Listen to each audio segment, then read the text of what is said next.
अपने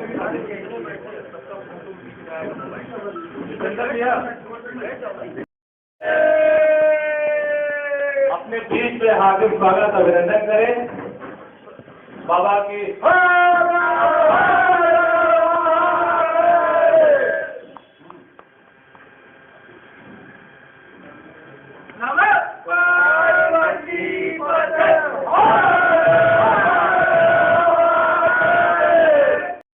जैसा कि आप जानते हैं कि हमारे बीच में उत्तराखंड के पूर्व मुख्यमंत्री और पूर्व केंद्रीय मंत्री आदरणीय हरीश रावत जी हम सबके बीच में आ चुके हैं और अब मैं आप सभी पत्रकार साथियों से सादर आग्रह करता हूं।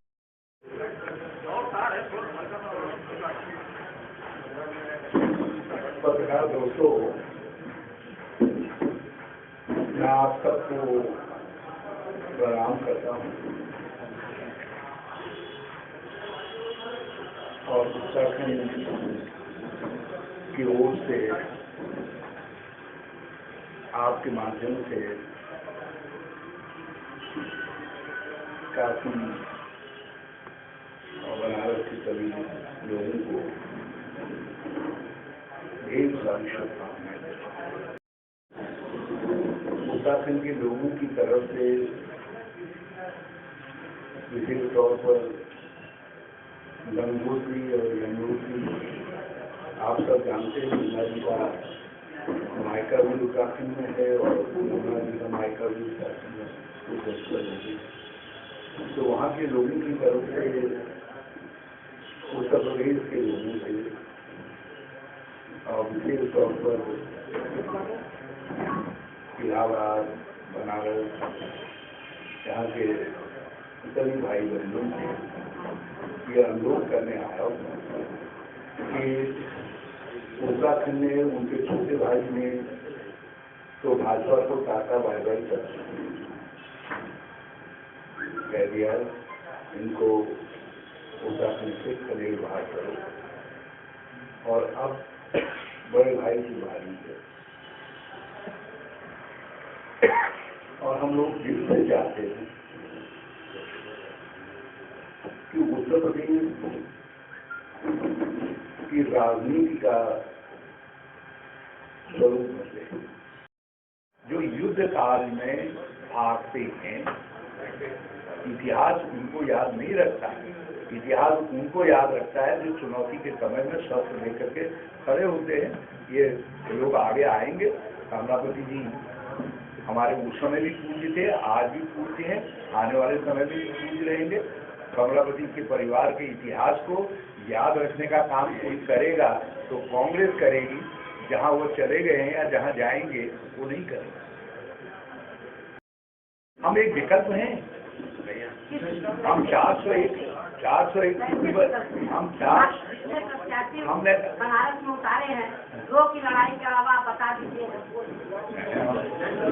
मुझसे कल से और डॉक्टर राजेश गुप्ता को छोड़ दीजिए। मुझे कल से लड़ाई में कौन है आपका कैंडिडेट? हमारे सब कैंडिडेट लड़ाई में हैं और बहुत सशक्त तरीके से लड़ाई में हैं। कल से मैंने बहुत सारे लोगों से बातचीत की और कांग्रेस लोग ये कह रहे हैं कि यहाँ लड़ाई में कांग्रेस ही है, बल्कि लोग दूसरे दल कांग्रेस से लड़ाई में है, इस तरीके से अपना जिक्र कर रहे हैं।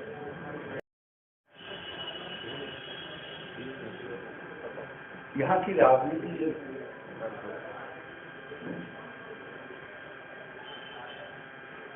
ये दो लोग, दो ताकतें हैं जो एक दूसरे की पूरक है।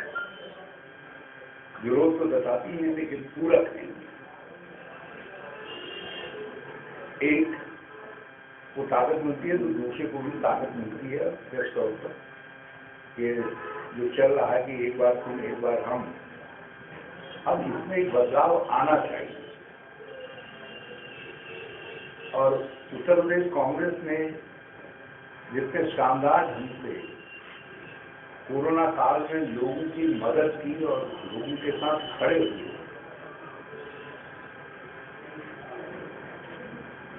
मैंने अपनी आंखों से अपने सामने लोगों को काम करके देखा, क्योंकि आप जानते हैं उत्तर प्रदेश उत्तराखंड को अंतर है नहीं। हमारे अधिकांश रास्ते उत्तर प्रदेश से होकर के जाते हैं। और मैंने कांग्रेस के लोगों को जिस तरीके से पहले संक्रमण के वक्त में सड़कों को मदद करते देखा, लोगों तक खाना पहुंचाते, दवा पहुंचाते, पानी पहुंचाते। और बनारस का जो प्लेटफॉर्म है पॉलिटिकल, ये पूरे पूर्वांचल को गवर्न करता है। इस बनारस के पूर्वांचल को, कांग्रेस को गवर्न करने वाले पंडित कमलापति त्रिपाठी का संबंध कांग्रेस से खत्म हो चुका है, जो कि एक आपका एक बहुत मजबूत स्तंभ था। आज वो आपके विरोध में। आखिर आपने यहाँ पर उस प्लेटफॉर्म की भरपाई के लिए क्या किया और कैसे उसे आप मैनेज करेंगे? देखिए, अभी मैं आप ही की बात से, आपके सवाल ही से शुरू करता हूँ।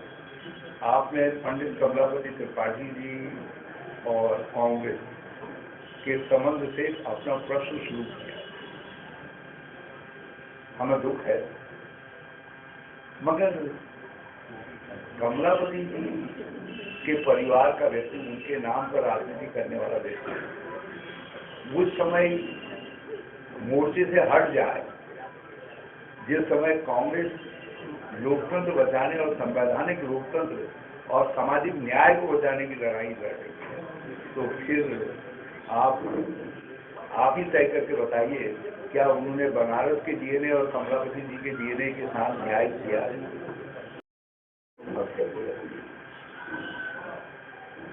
एक तरफ खाने की राजनीति करने वाले लोग हैं,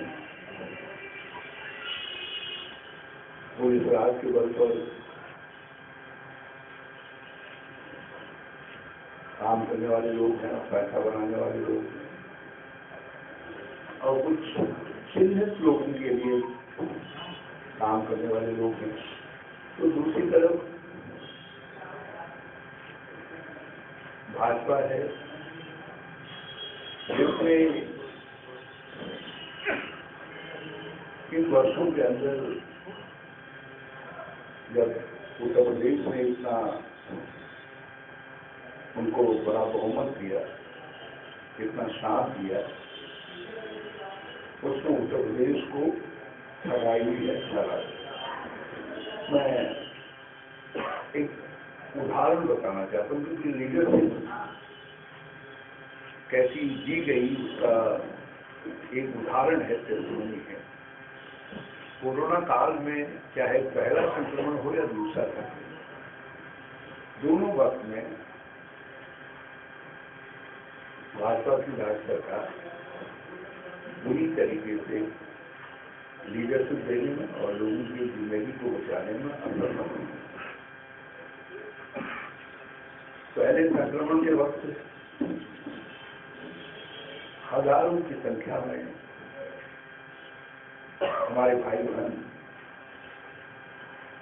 जहाँ काम करते थे, वहाँ काम धंधों के बंद होने के बाद जब लौट रहे थे, तो राज्य सरकार उनको कोई सुविधा नहीं मिल पाई। लोगों को यूं ही सड़कों पर मरने के लिए छोड़ दिया गया, रेल की पटरियों में कटने के लिए छोड़ दिया गया।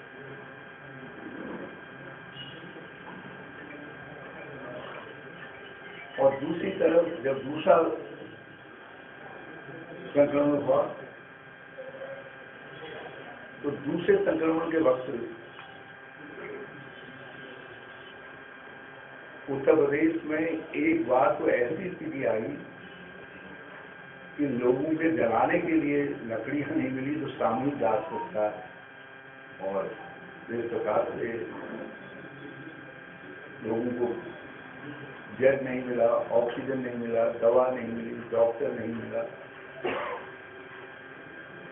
हजारों लोगों ने अपने निकट संबंधियों को। उस पर आप क्या कहेंगे?